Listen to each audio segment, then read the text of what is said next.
Interesting time in the world.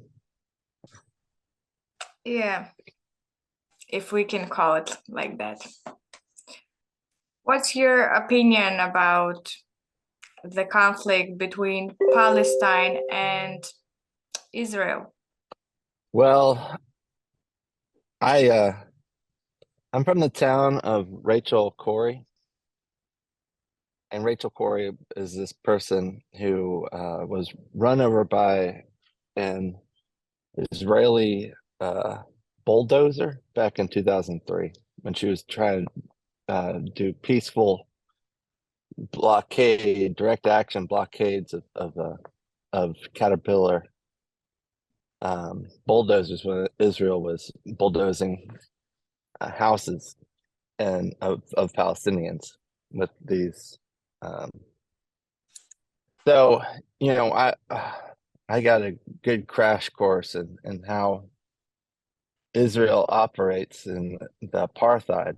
For a couple decades now, I've had some understanding of it, and it's awful.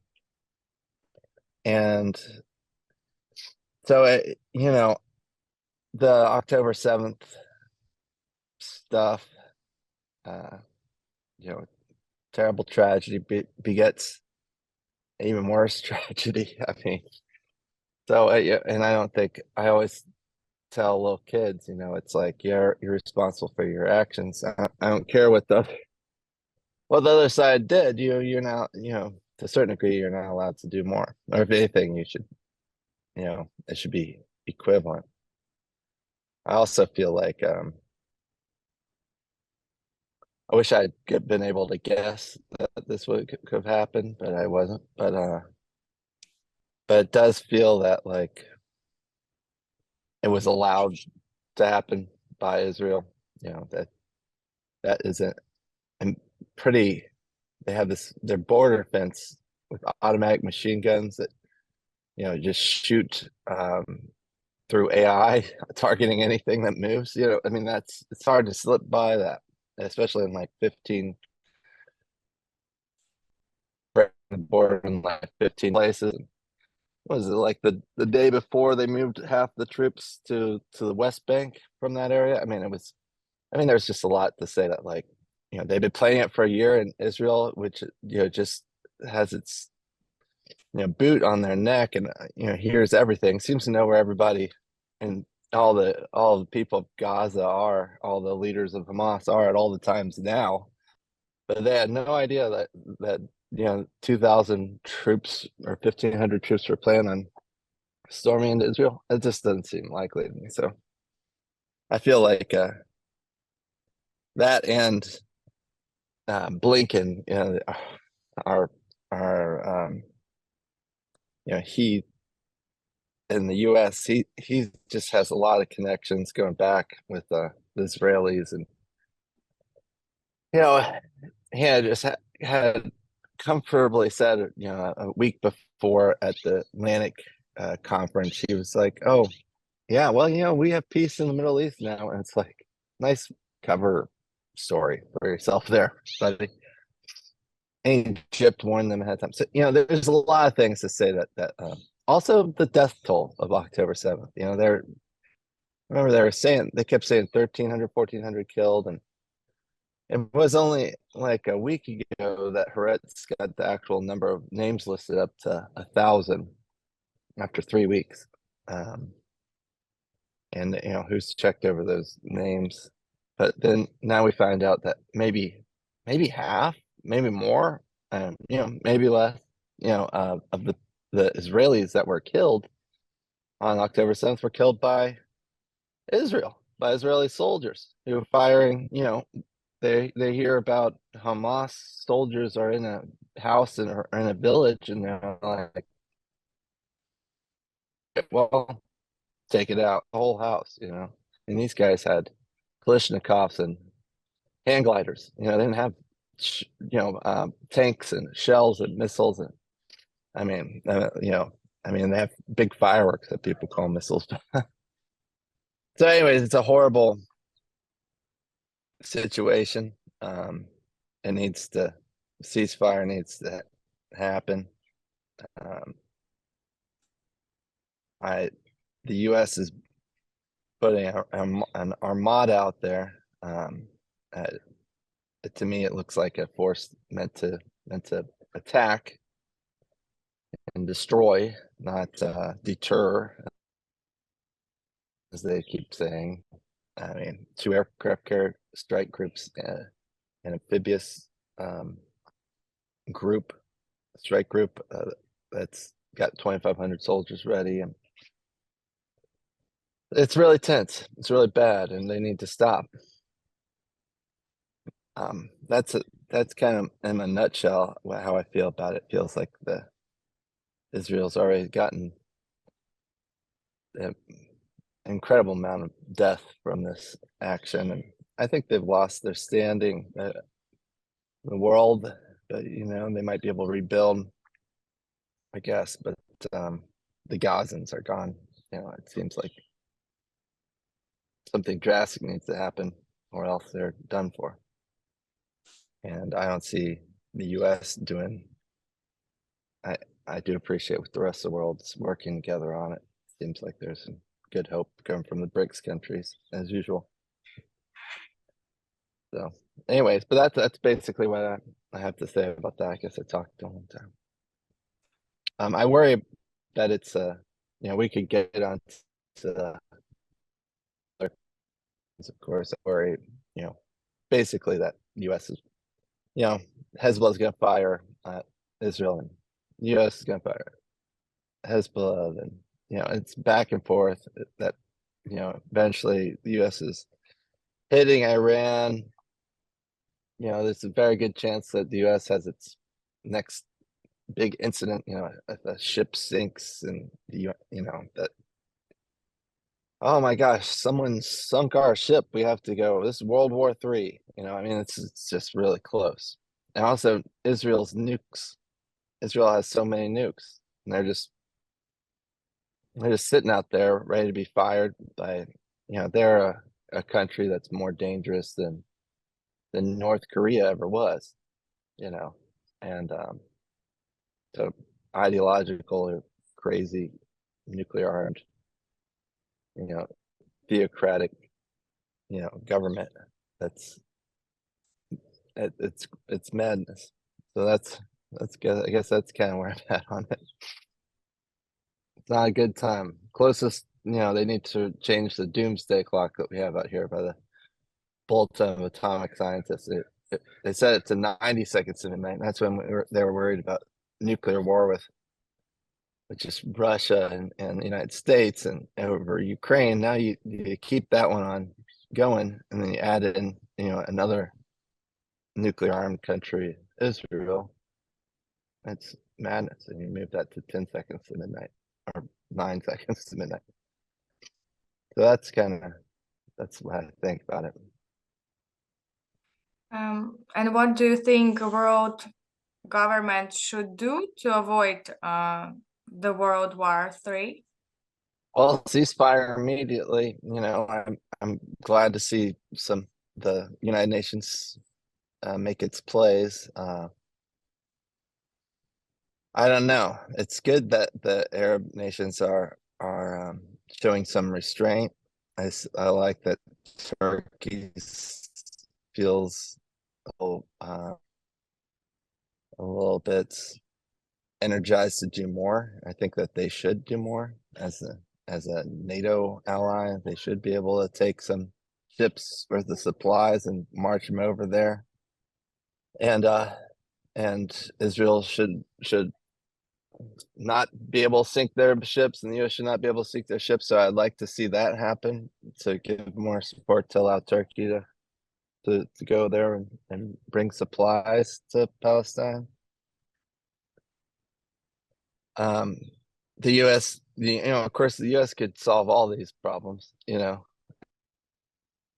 mean, that's an annoying thing, because how about we, just pull our ships out of there, not give Israel all the weapons and money, and then, tell Israel, well, you better negotiate for peace. I mean, it's like, I mean, we set them up so they can do whatever they want.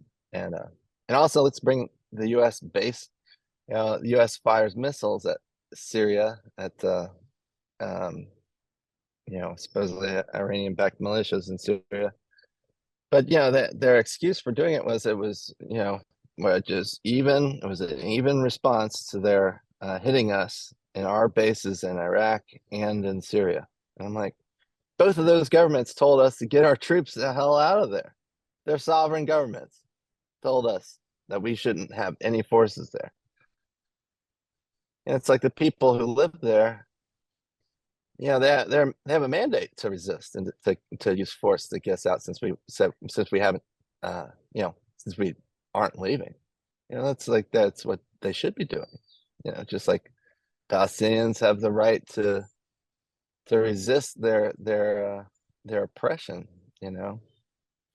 So I don't know. I have to say, it doesn't look good internationally. It's all traps and trickery, and brave people, and who want to do things, and then also mixed into that is just more traps. It's like the patience is going to end up with genocide of Palestinians. That's what patience can end up with. But I don't know. I mean, we're talking about nuclear war, millions of more people dying. If things aren't played right. So it's very complicated. I don't know what to tell you. I just wish our government would stop. In fact, I wish our government would just, that someone would just dust off the Israel plan manual that we have. That's like contingency plan for Israel, the one where we are like Israel's government's lost its mind. We probably have it in the Defense Department, Pentagon, some shelf, just a manual that says how to disarm Israel of all its nuclear weapons. And then we just go and we just do it. We'll just be like, all right, we're going to continue our bellicose, support for you. But real quickly, we're going to hit, we're gonna do, the where we out your nuke strains and your yellows and your nuclear weapons stations, just out of a precaution. Of course, that's not going to happen. And the U.S. would be the only country that would have the U.S. did it, Israel would be like, what? Why'd you do that? And then be like, yeah, we still support you. We just got rid of nuclear weapons. And they just have to suck it up and take it. But no other country could safely do that. Well, maybe. I mean, it wouldn't be the worst thing in the world. So I don't know. That's what I got. What can we say? Go ahead. What else you got? Do you think that people from different countries should unite outside governments to stand up for common rights and values? Yeah, that would be wonderful. It's I think so, especially if everybody did it around the world. It's hard to get a feeling of what those values are these days. It should be pretty straightforward what common rights and values are, but I feel like the United States would upset that mix. Human rights and between the United States and the rest of the world is kind of contentiously different a little bit. But I definitely think I do worry about we're having a protest today, in like 5 hours or something like that. And it's the action. It sounds like they're blocking a ship of weapons going to Israel that are coming out of a port nearby here. And it used to be a thing that we did. It's called port military resistance, and we did that during the Iraq War. Now it seems like some people are restarting it up for what's happening now. That's wonderful. So I'm not sure if that'll go over well, but it'll be interesting. I'll make some media. But protests don't go too well here. That I don't think they go too well in a lot of places. But people don't. The government doesn't seem to listen very much. But might even listen here the least of countries. In Russia, they probably listen more to the protesters than they do in the U.S. In the U.S., they're like just don't really worry about them anymore. Hate to say that, but because I spent a lot of time protesting, still do. It's worthwhile, but it's hard to make it. If you all do it together, the more people do it. If everybody stands up together, it does make it. It does say something, especially if it's international. So I'd like to see that. Big countries. And the Iraq War is the biggest protests of all time, but right before that started. And that was 2003. I think it was around the world, protests in Europe and across all over the place. Might have been some in Russia. I'm not sure. But there was something like 20 million people were against that. And and it led to the US having less support from its European allies when they did it. It didn't stop the war, but it did lead to that. So that was good. So yeah, let's do it. At least people are trying to do something, and I hope.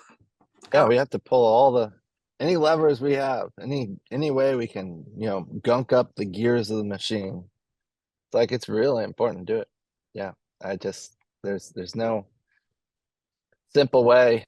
You have to try it all, and try to this time be a little bit smarter about it and take it seriously. I think that's something that has lacked in the past in the US and protests is take yourself seriously. Take what you're doing with that level of like this isn't just a hobby. This is trying to stop world war. It's not might be the most important thing you do in your life is what you do in the next like month to stop nukes from flying. And you just need to put everything else aside, focus on that until the danger abates a little bit. That's kind of how I feel. But it's hard to muster up that level within a lot of people. If we could, I think it could make a difference. I think we're strengthful when we're together, when we're standing together, and all these protests, they're wonderful. I just watched a lot of videos, and it's great that people are caring and trying to do something. Even just their voices are important to just go and say what they think and go and protest because the situation is really horrible. And that's all I got. Yeah. Thank you for participating. You got to pump yourself.